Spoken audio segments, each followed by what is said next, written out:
right. Well, shalom everybody, and welcome to Beginning Hebrew.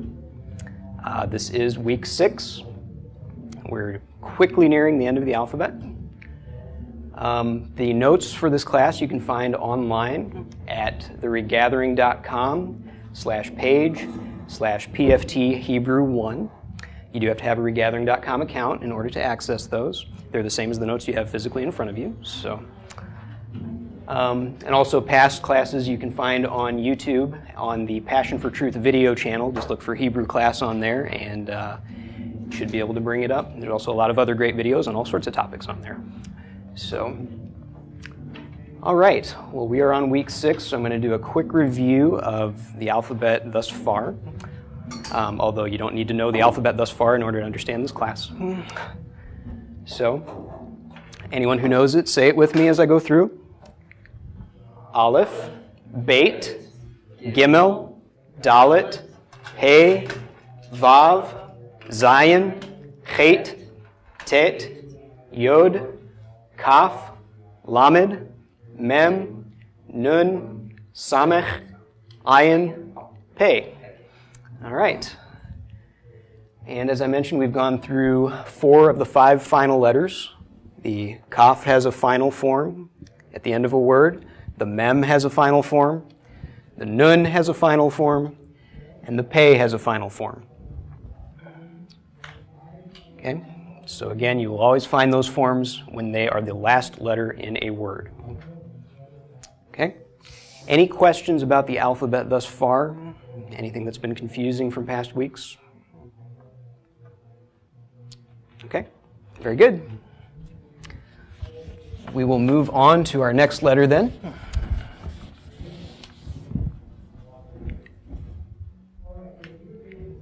And that letter is the Tzadi. I don't believe there's a correct way to spell Tzadi, but this is my approximation. You'll see it all sorts of ways. TZ, just a Z, just an S.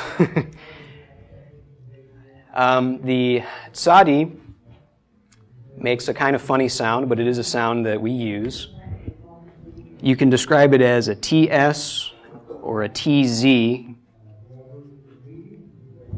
it's the sound that you find in the word pizza. P-I-Z-Z-A. Pizza. So that's a great way to remember it, is the tz in pizza. It's just you'll find it at the beginning of words, so you'll say tz at the beginning of a word that starts with the Tzadi.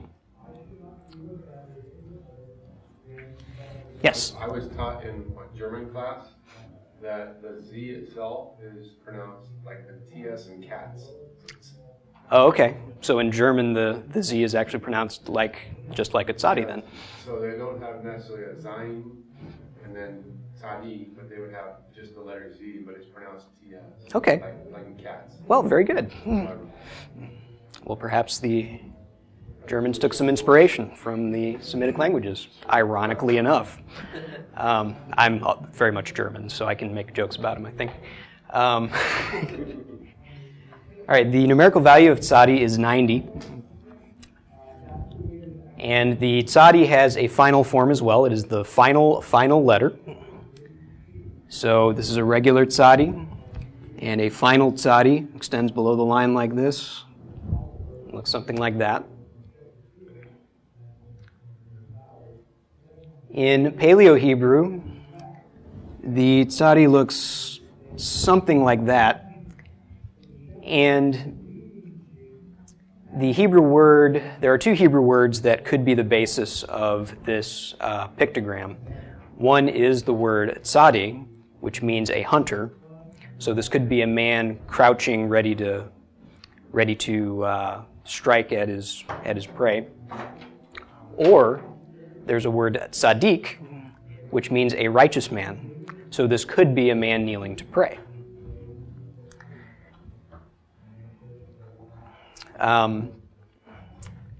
The Tzadi does not have an English equivalent per se. It is possible that it became the Greek psi, which makes a PS sound instead of a TS sound. If it is the psi, it's out of order. It doesn't occur in the regular order like Aleph, Bet, Gimel, Dalet, Alpha, Beta, Gamma, Delta, and a lot of other sequences in the Hebrew language match sequences in the Greek. So if indeed the psi came from Tzadi, it's way out of order. But it's possible, just not, I don't say that with as much confidence as I say the derivations of other Greek letters. And as I said, there's no English equivalent. Tzadi has no English counterpart. Yes, either a hunter or a righteous man, or perhaps some combination of the two. Okay, so that is the Tzadi.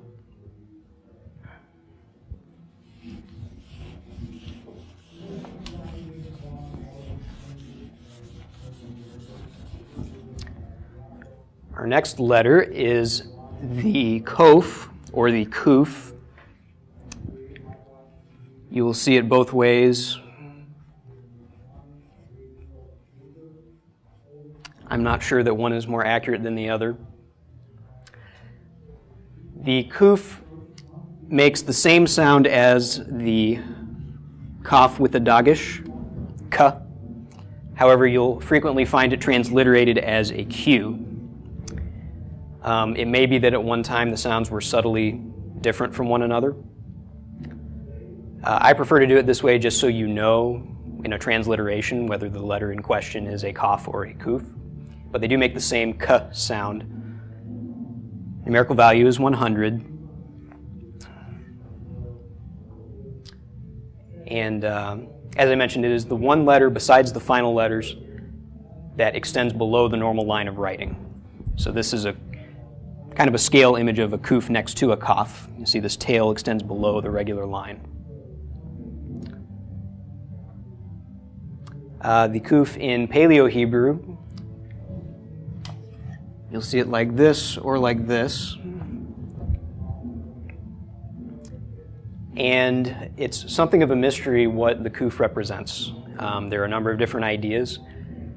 The Hebrew word kof means a monkey, and I don't believe that that's what this picture is meant to represent. So the two main thoughts that I've heard are it could be the back of the head, back of a man's head, or it could be a setting sun. There are a lot of Kuf words that pertain to the passage of time, and so it's thought that maybe the setting sun, the twilight, the boundary between night and day is kind of the thought that's surrounding this letter. But since there's not a Hebrew word that, other than monkey, which I can't really equate to anything in Hebraic thought, the monkey's not really a Semitic culture kind of icon.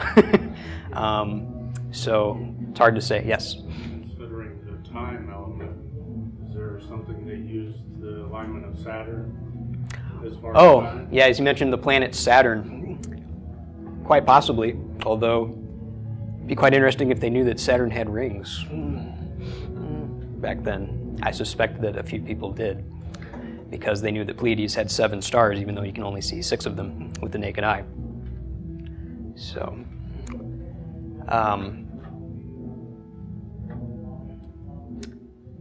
So anyway, whatever the case, it's a bit of a mystery to me. I kind of hesitate to give a final answer as to what exactly it means, but I do like the setting sun idea. That seems to be the most match the pictogram the most closely. The Kuf looks exactly like the Greek phi, but the Greek phi makes an F sound, so I'm not sure how that came into being. So I'm not sure if it became the Greek phi, but I'm pretty confident it did become the Latin Q, because it makes the same sound and looks very similar. Between the evenings? That's something. Oh, yeah, the Kuf is actually not a part of that phrase. It's Bain Ha or Bayim, which doesn't involve a Kuf at all, but there are other words. There are other words that do involve a Kuf that have to do with. It's not all Kuf words. It's just a few that kind of have to do with time passing. Trying to think of a few offhand. and I can't, they're kind of more obscure words. The common kuf words are words like kore, which means to read or to call. Kayin means jealousy. It's the origin of the name Cain, the first, Adam and Eve's first son. So those are the ones you'd see them. Kodesh, which means holy or sanctified, set apart.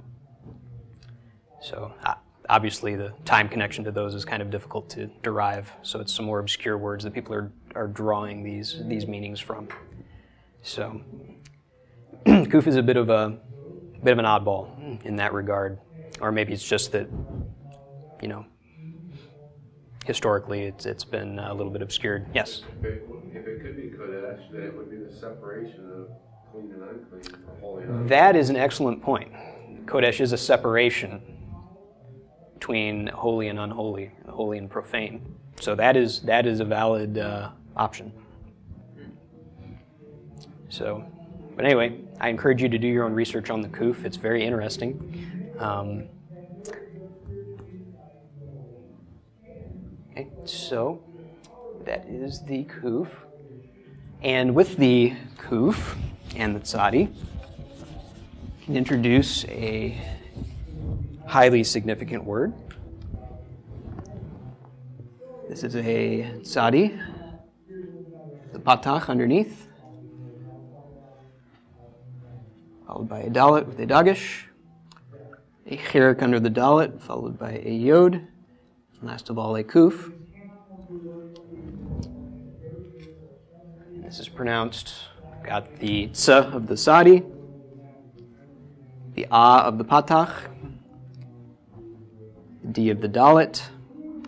Chirik plus yod is a long E sound, which usually is transliterated as just an I. And then the K or the Q of the kuf. So tzaddik. And tzaddik is a righteous man, or a righteous one, rather. It could be a woman.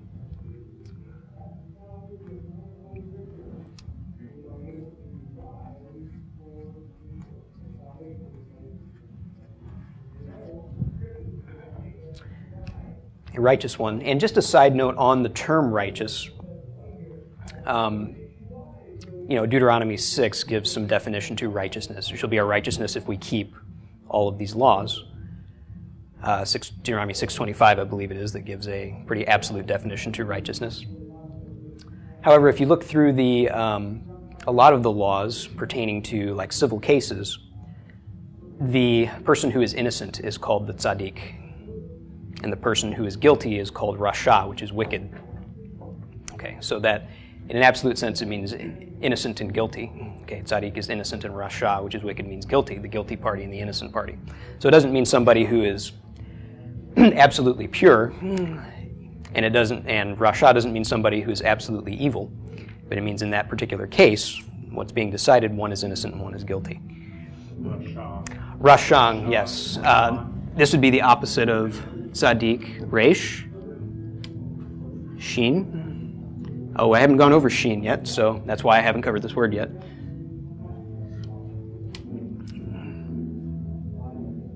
Okay, so this is... Yeah, no, it's rashang. Yeah, I'm pronouncing the ang of the ayin. Right. Okay, and that's a wicked one, opposite of a righteous one. Okay. So it takes a little of the mystery out of another way of saying righteous is justified. So when you see the term justification in the New Testament, you can equate it with tzaddik. So it takes a little of the mystery out of that. What does it mean to be justified? What does it mean to have, the righteousness of Yeshua? Well, it means you're innocent. It means you're clear. Yes?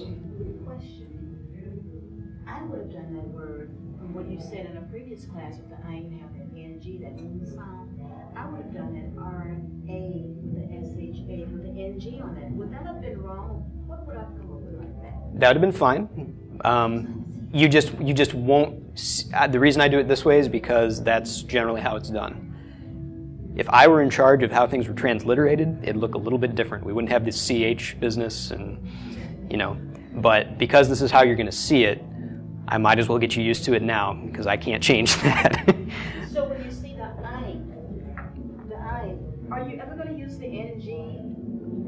The only time you'll ever see another letter for the ayin is when you'll see the G at the beginning of a word like Gaza or Gomorrah. You'll find the G there. And it'll make you think it's a gimel, but it's not. It's in fact an ayin. But yeah, usually in the middle or at the end of a word you won't find any transliteration for an ayin. Maybe you'll find an apostrophe. So how do you technically pronounce Gomorrah with the ayin? Gomorrah. Gomorrah. It's like swallowing your tongue while saying Amora. The ayin is the most subtle sound and the most difficult sound to pronounce, in my opinion. Although some people have trouble with the chait as well, the ch. But I think that one's a little easier because it's easier to spit than to swallow. It's easier to spit than to swallow your tongue. Yes. And also you hear the ch a lot more. You'll even hear it in other languages, whereas that kind of gulping sound you probably won't hear in many other languages. So, but anyway, so this is tzaddik, righteous one, and also there's a related word to tzaddik.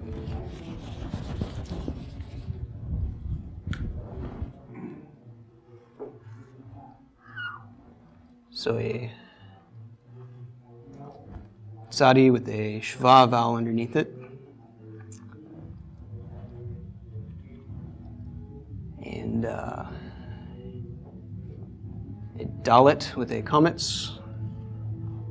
A kuf, again with a komets. And a hey at the end.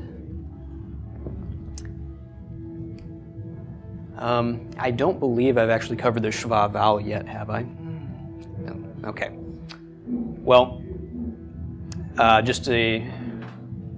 think that's next week I've got the shva scheduled for. For purposes of this word, consider it to be silent, or just a very small, very slight E sound. Okay, sort of a little pause between the tzadi and the dalet. So tzd. Okay. So tzadi. So tzd. Then we have the a, the a of the komets, the k of the kuf, the a of the komets, and the hey at the end is silent. So tzedakah. Tzedakah is how this would be pronounced. And tzedakah means righteousness, the state of being righteous. And this is used biblically. It's righteousness, innocence, justice. Okay, all of those legal type of terms apply to this word. In modern Judaism, they often will use the term tzedakah to mean charity, acts of kindness. They will call it tzedakah.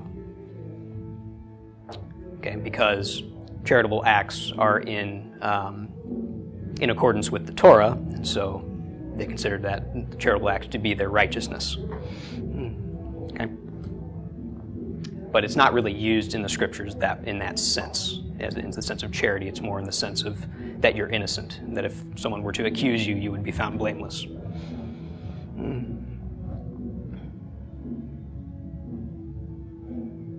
Okay.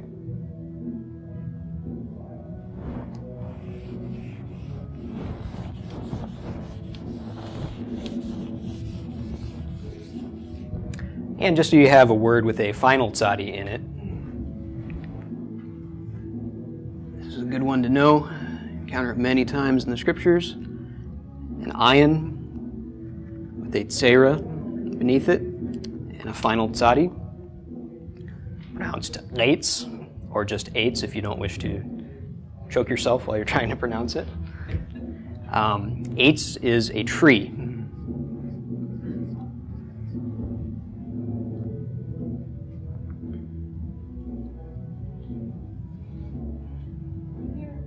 Yes? Not too young, but I was just wondering, as I'm going along here, is there a place where you can like look up stuff and kind of almost like look the letters, practice? Oh, so you're looking for exercises. I actually have some kind of homework things made up already.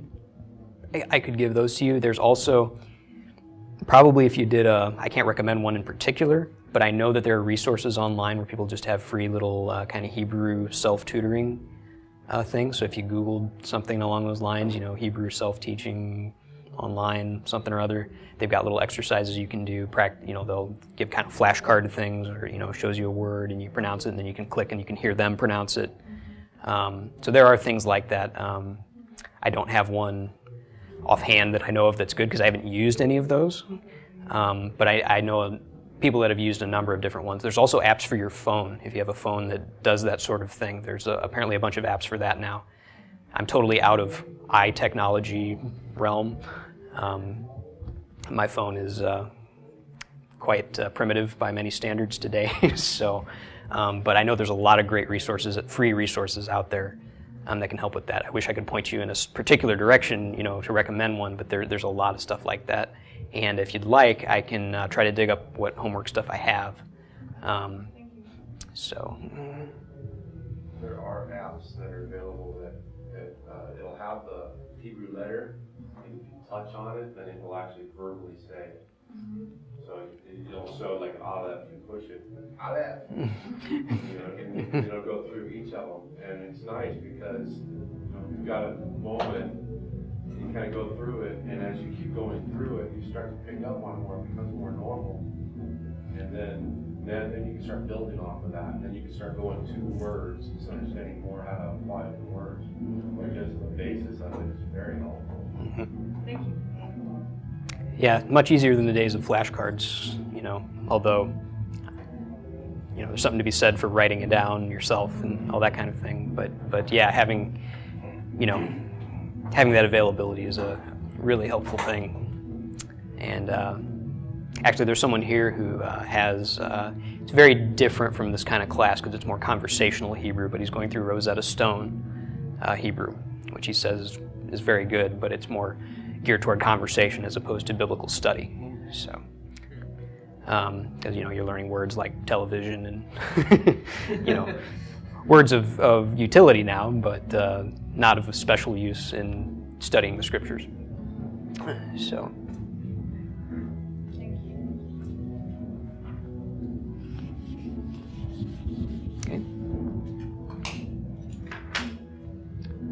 Okay, so that's the tzadi and the kuf. Our next letter is the resh.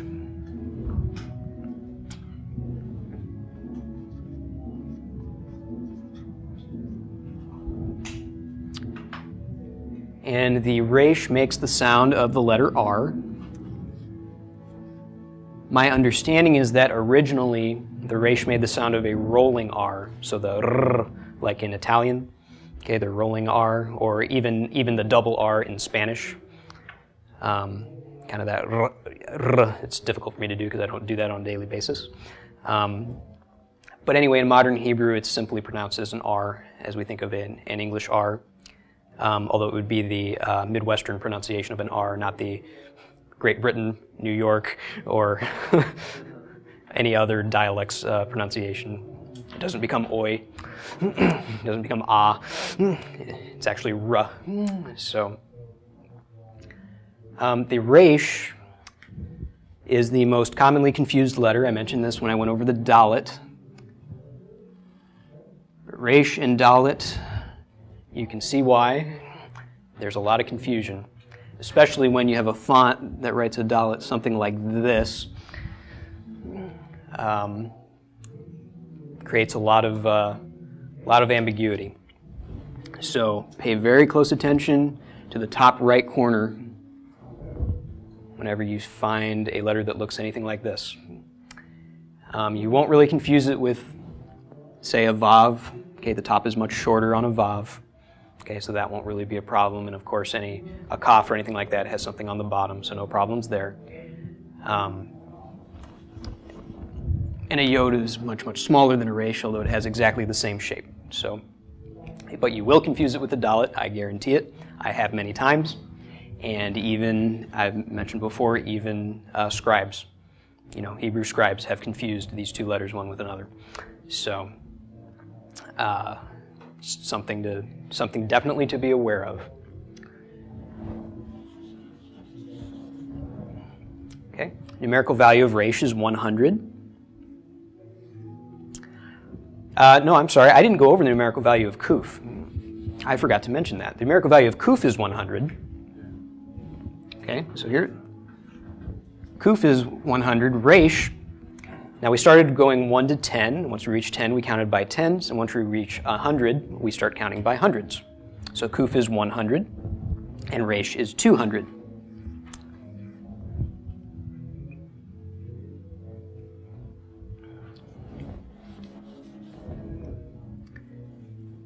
In Paleo-Hebrew,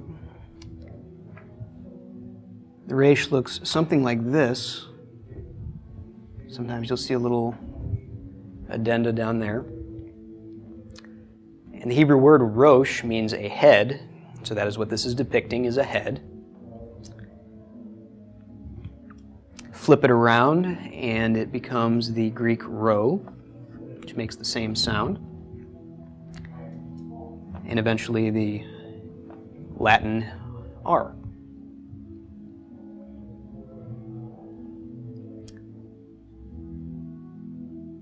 And so the resh is part of a lot of very significant words. Rosh, which means head, as I mentioned, although I'll go over that when we go over the sheen. Some other words that you'll encounter frequently. Aleph, followed by a vav with a cholam, followed by a resh. So the aleph is silent. Vav with a cholam is a long O sound. The resh is an R, so this would be pronounced or. And or means light. Okay, so let there be light. Yehi or, phrase in Hebrew.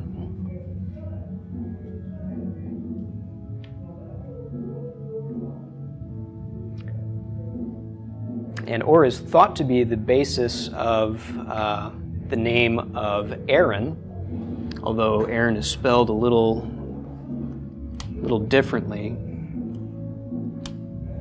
Aaron in Hebrew is Aharon, and I'm not sure which combination of vowels actually this is. I suspect it's probably something like this, but don't quote me on that. Aharon, okay, the brother of Aaron, the first high priest. It's thought to come from or.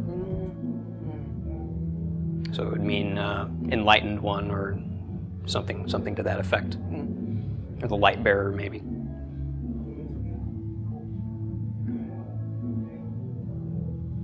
And that is the name Aaron. Okay.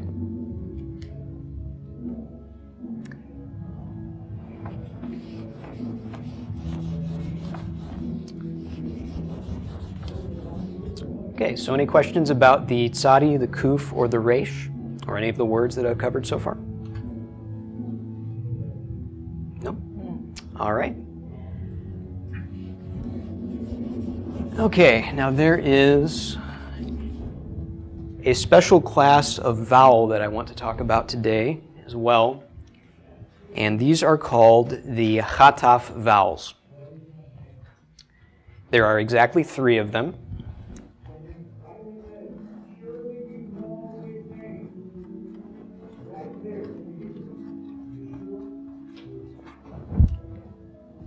And I believe actually I need to cover the shva first, because if I haven't covered the shva, then I've done this out of order. So I'm going to go ahead and cover the shva. So forget the hataf vowels temporarily, and I will talk about the shva.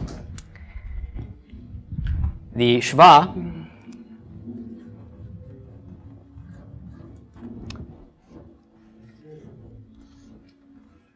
vowel appears below a letter, and it's 2 dots, sort of stacked vertically like that. And the shva vowel, it can make 2 different sounds. It can either be silent, or what I would call a very short E. It's barely a sound at all. It's just a little eh. It's not even a full eh. It's just kind of a squeak almost. Basically, there are rules governing when you don't pronounce it at all and when you pronounce it very slightly. I'm not going to go into those right now because they're complicated and they have to do with, memorizing how syllables function and a bunch of technicalities that just kind of bog you down at this point. So, for all intents and purposes, right now you can think of the schwa as representing the absence of any other vowel sound. Okay, so when you see two letters adjacent to each other, okay, and a schwa is under the first of the two letters, just run those letters together. So if you see a bait followed by a resh, okay, and there's a schwa under the bait, think of this as BR as in brown. Okay, it's just connecting the two consonants together. Now technically, a lot of times, it'll actually give this little pause in between, so bira, okay? But for right now, you can think of it as just the absence of another vowel sound. And when we get into intermediate Hebrew, I'll go into more, that might even be advanced Hebrew when I get into the technicalities of that. But anyway, when you see this schwa, that's what it represents, is no vowel here. It seems kind of silly on first glance to have a vowel that doesn't make a sound. However, there is a good reason for it, because the schwa, when you start adding things to words, adding prefixes, adding suffixes, vowels within the word will actually change. And so sometimes vowels will change to a schwa, and sometimes they'll change from a schwa. So there is a reason to actually have a marking there. It's sort of a placeholder letting you know, okay, this can change to something else in certain cases. Okay? So, like I say, there's a lot of technicalities that go along with the schwa, but you can think of it as just making no sound at this point. Just connect the consonant that it's underneath to the consonant that comes right after. Okay?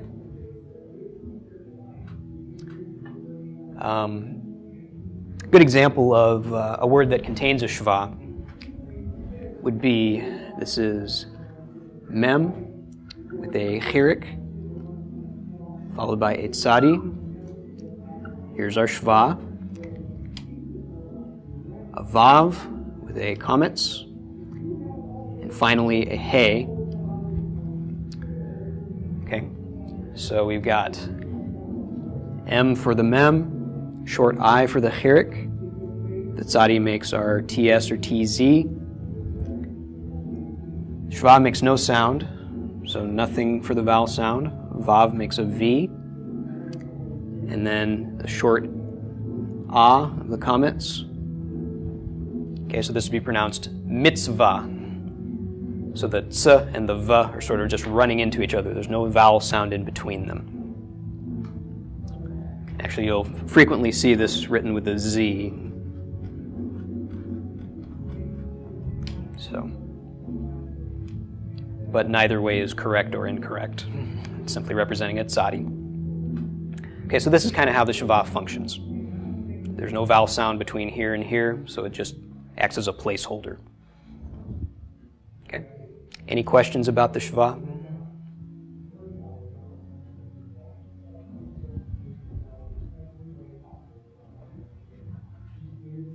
Okay. All right. Okay, so now that you know what a schwa is, I can explain the chataf vowels.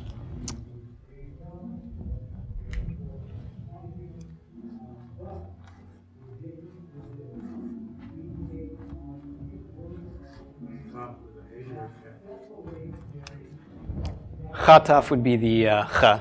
It's a chet. Okay, as I mentioned, there are exactly 3 chataf vowels, and they look an awful lot like 3 other vowels. Okay, so this is a chataf kametz. This is a chataf patach.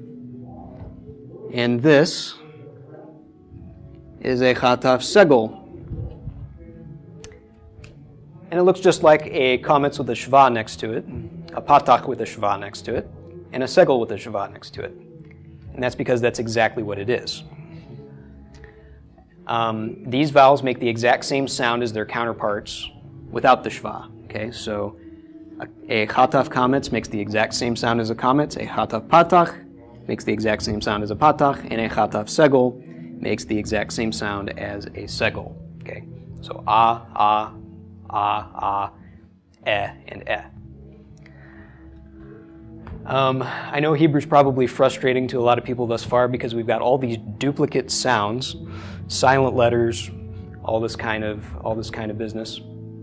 Although I will say it's much less frustrating than trying to learn English if you already know a different language. Why is a GH silent? I don't know. But why is it pronounced in ghost? I don't know. Okay?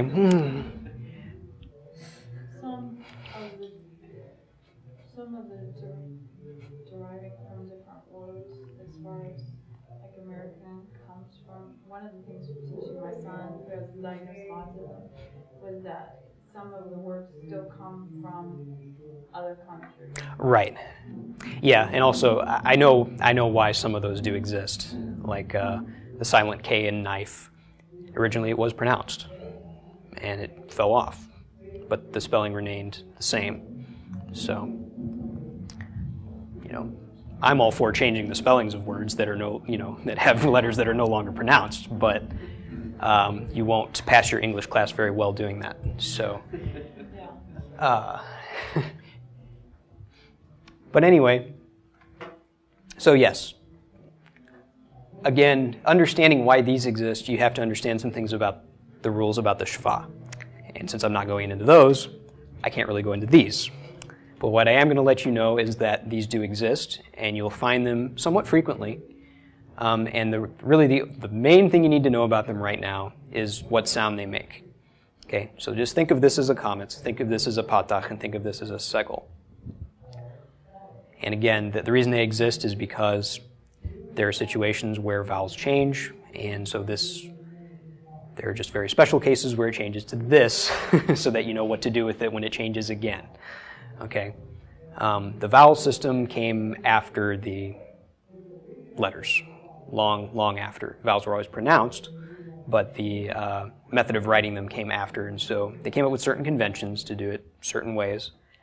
And once you understand all the rules behind it, it does make some sense. But in the meantime, you're left wondering why there's all these duplicate sounds and things of that nature. So, again, there will be a time when I go over the rules for this and why it happens this way.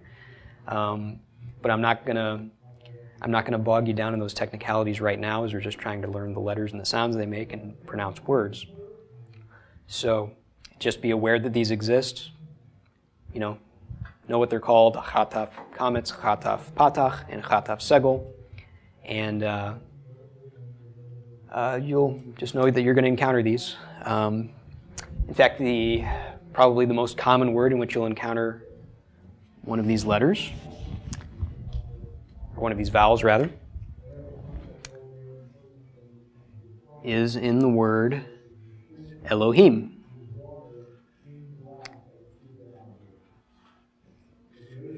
The first vowel in Elohim is, in fact, a chataf segel. There's a cholam between the lamed and the hey, and a cherik followed by a yod for the last syllable. Okay, so Elohim. And Elohim, of course, means God. It can also mean God in the sense of lowercase g, although Hebrew has no uppercase or lowercase letters, so to know whether this is referring to the God of Israel or to the God of a foreign nation, you have to rely on context, which is always very obvious in the scriptures. So,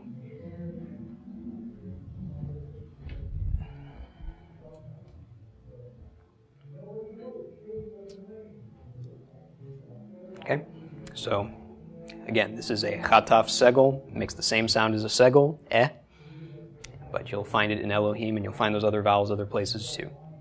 Okay?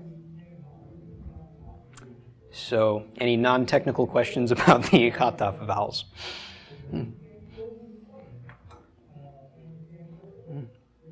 Okay.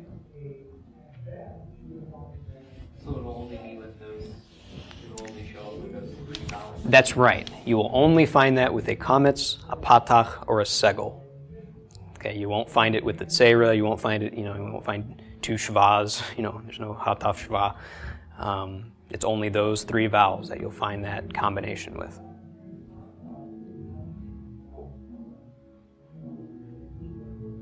If you do see it with something else, it's a misprint. I forgot what the A sound is, the two dots.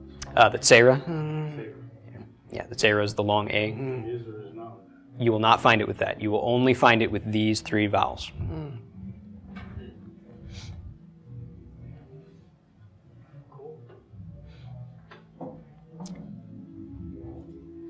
Okay. So any other questions about anything at all?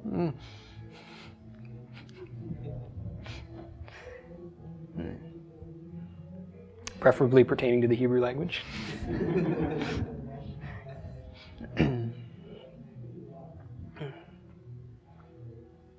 So back on Gomorrah. Okay, yes. Gomorrah is why do you assume that it's written in English Gomorrah, and that's how we actually know it in English? Well, because in the why is Gomorrah spelled with a G in English? Basically, well, in the King James Bible, that's how they wrote it. They wrote I don't know if it's one M or two, but that's how they transliterate it. To this day, the Gaza Strip is still written Gaza. Okay, even though in Sephardic Hebrew, the sound of the ayin has basically become silent. They barely pronounce that sound at all, but they still call it the Gaza Strip, and that is spelled like this. Okay, Gaza, right? So if they were to pronounce it the way they usually pronounce an ayin now, they'd call it the Gaza Strip. Okay, but they in fact still put that G there. So Is it almost like it's a silent G? How they pronounce it, even in the upper Hebrew? it's quickly becoming just like an aleph. It's quickly becoming just another silent letter, and it's kind of the same thing that happened with the comets, because the comets was originally, at least I think it was originally, a different sound than the patach, and the Ashkenazic Jews to this day pronounce the comets differently. They pronounce it as a short O, so the O is in pot, whereas the patach is the short A as in father. Okay, so it's a subtle difference, ah and ah. It's easy to see how those sounds blend together, and I think it's the same thing with the ayin, because it's that really subtle sound. It just kind of fades into, just disappears. So it has a lot to do with what you're reading too, because in some of the places that I was reading during my floppy drop that I like to do, I had a patach comments and it was being pronounced O, and I kept on like, where are they getting this O sound from? Where are they getting this O sound? Yep, that's where it comes from, is the Ashkenazic dialect. And I suspect that, that's something closer to the original vowel sound, because why else would you have two different vowels that make the exact same sound? Now, English has vowel combinations that make the exact same sound, like AY and EY. Okay, both make the sound I, although AY can make A, but EY can make A. So, English, to me, when you start thinking about it, English is way more confusing than Hebrew is. Hebrew, you've just got the different dialects, and you're dealing with the different alphabet, so that's the biggest obstacle there. But as far as rules, the rules are fairly consistent. You're not going to find a silent bait in a word or anything like that. Like the be in doubt. It's not just going to appear out of nowhere. And I mean, we grew up with this, and so it's just second nature to us, although I'm sure it gave some of us trouble as kids. It certainly did me. Certain words, I got used to certain combinations being silent real quick, but I mispronounced a lot of things growing up. Okay, I'm trying to wrap my head around what you just said. Because you just said that G is becoming a silent letter. The ion is becoming a silent letter. Okay, the ion is becoming a silent letter. So would that mean that they are starting to have letters that used to make sounds but don't make sounds, and so it's big confusing? Well, yeah, I mean, Somebody who's learning. things are definitely changing or have changed over time. The ion is kind of like teetering on the brink of becoming silent. It's taught as silent in a lot of Hebrew courses. But we know what sound it made because, in the past it definitely made that guttural sound. But there's other things too, like we haven't gone over the tav, but the tav and the tate both make a T sound today. Okay, it's very possible that one of them made a slightly different sound at one point. The kaf and the kaf and the kuf, I'm teaching them as the same sound, but it's very possible they made slightly different sounds at one point. The sin and the samech, we haven't gone over sin yet, but it makes an S sound just like the samech. So, it's not impossible for there to be multiple letters that make the same sound. The veit and the vav, or the beit with no dagish and the vav both make a V sound in Sephardic. So, it's not that that's impossible. It's not that there's anything particularly wrong with that. It's just, I guess, not very efficient. I'm thinking that if you're learning and you're learning it for scriptural base, you're going to have a lot of origin that you're saying as far as the sounds are going to be very traditional too. Yeah. But if you're looking at it in Hebrew today, then just like teaching Spanish in a class versus being immersed in it in society, they're going to speak differently. Right. Yeah, there is definitely a bit of a chasm between biblical Hebrew and modern Hebrew. Like Shakespeare and...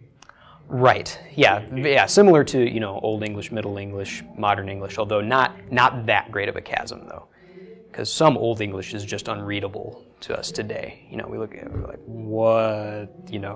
Aside from the different spellings, I don't even know what that word's supposed to mean. And actually, true Old English even had different letters. Got that AE looking thing, and they've got an F, which makes a TH sound, and so it's not that far of a divide because things are still pronounced roughly the same way, and they're still using the same pronouns. Okay, it's not there's no going from thou to you, problems or anything like that.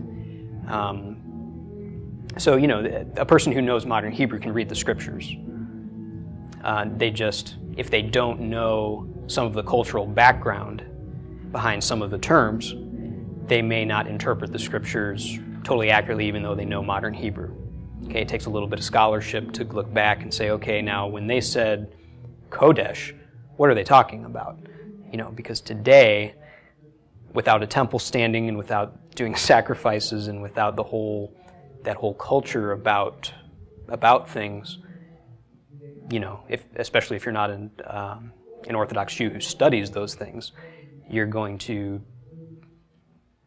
perhaps derive a meaning a little different than what was intended. So, it's like anything, any historical research. It takes some work to figure out what they're talking about.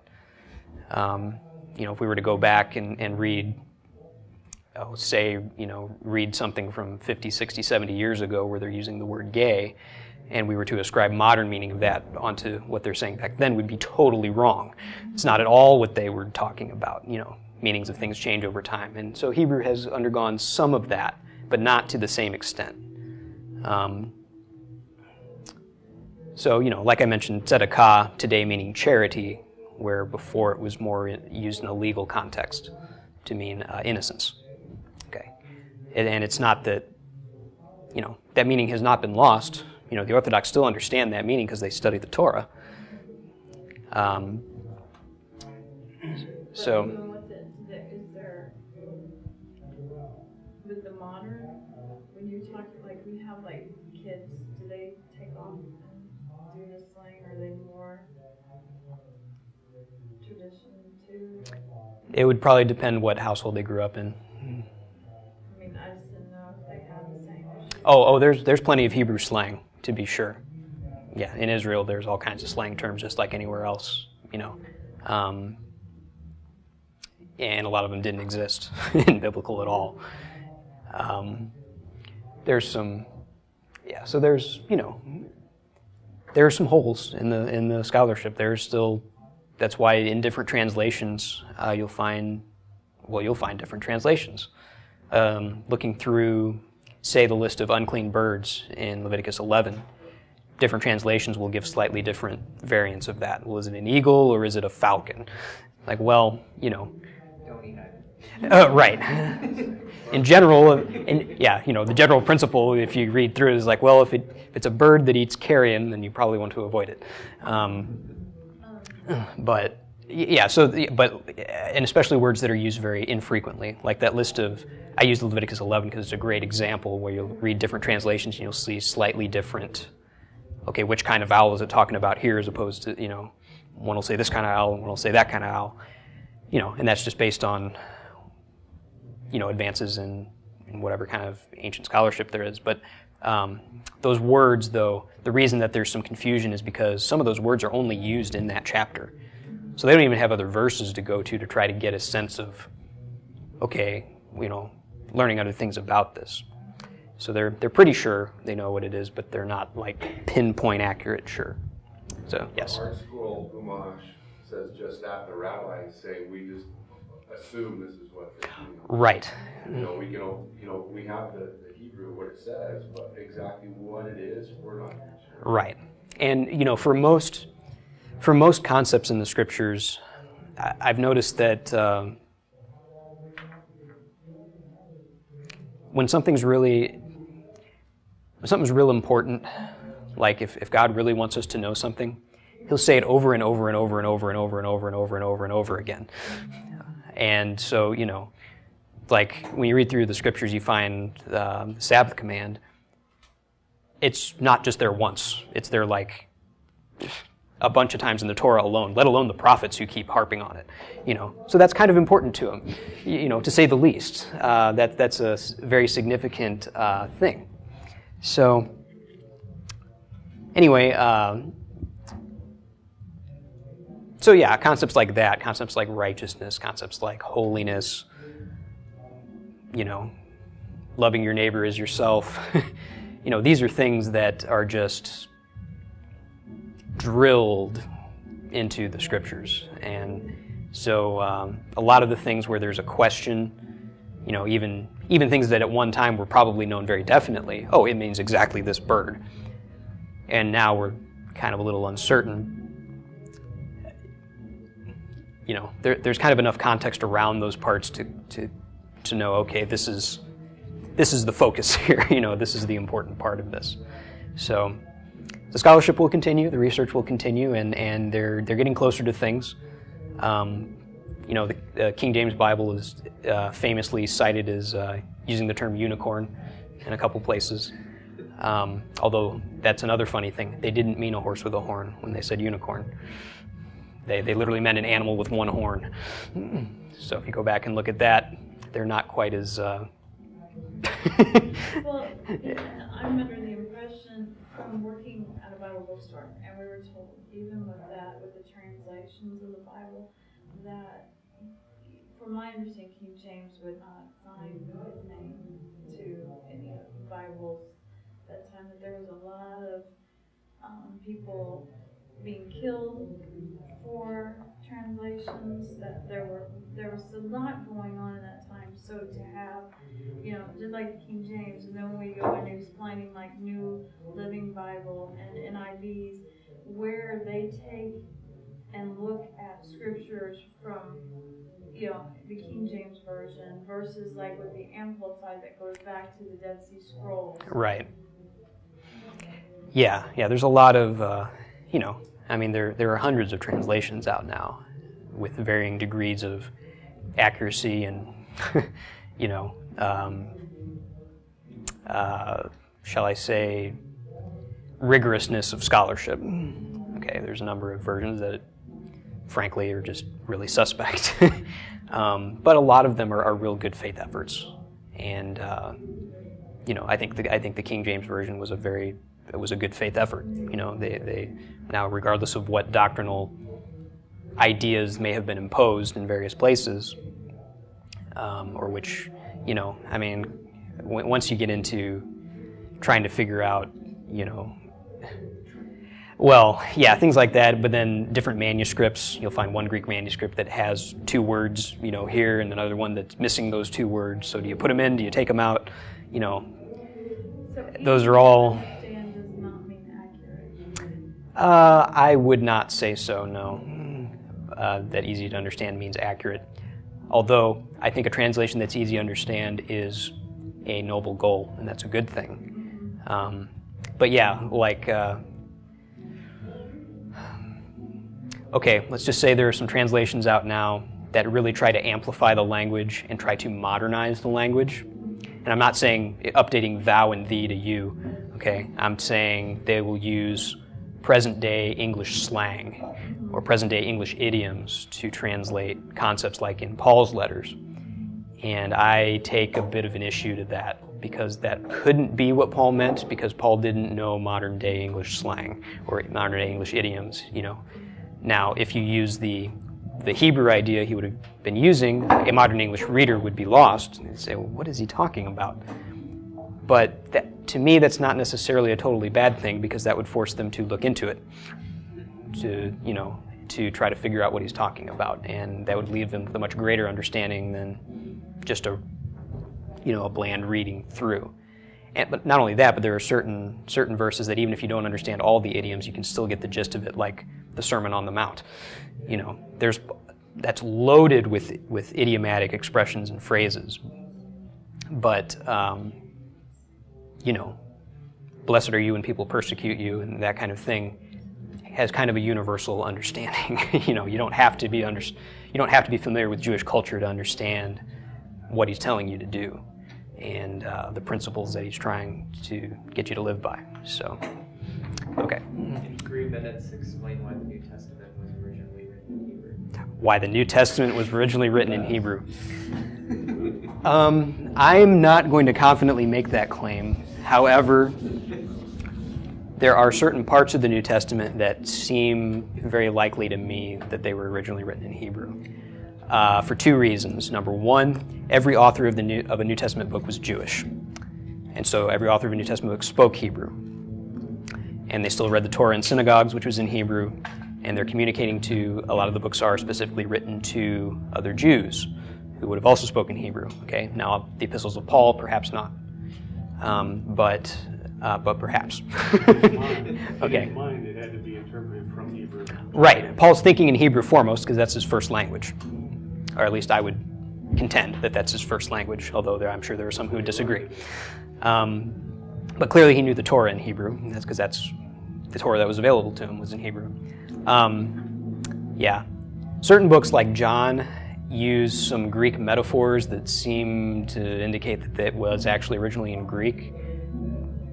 But other books like Matthew use a lot of Hebrew idioms, which seems to indicate it was originally written in Hebrew. And in fact, in the case of Matthew, they have a manuscript that's in Hebrew, or several manuscripts.